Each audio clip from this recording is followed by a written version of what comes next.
কি আরাম, খুব আরাম লাগতেছে কয়দিন দুধ না দোয়ায়। হ্যাঁ মজা, দুধ প্রতিদিন দোয়ানো হয়, প্রত্যেকদিন দোয়ানো হয়। দেখতেছি আলম কেন দুধ দোয়ানো ফাঁকি মারে কিনা। তবে আমি যা বলছি 6.5 কেজি তাই হবে। জ্যোতিষী জ্যোতিষী জ্যোতিষী এই বকনা বকনা কি নাম? বকন বকন।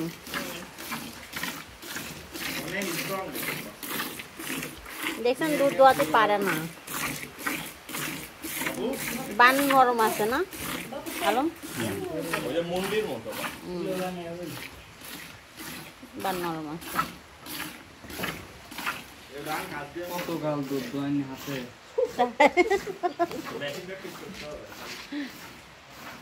এই যে কিরে ভদ্র আছে গরুটা। মাথাটা সুন্দর আছে। এটা 2 বানের দুধ। লাস্ট একটু রেখে দিন বাছুরের জন্য। না না লাস্টে বাছুর খাবে না? দুধ খাবে না, ওদের পেট হবে না। ভাই দেখ সন্ধ্যা করে খাওয়া দিস করবি। তখন হবে না তখন কিন্তু ঠান্ডা হইলে তখন একটু খাওয়া দিতে হবে না। পেট গরম করে ঠান্ডা ঠান্ডা হবে।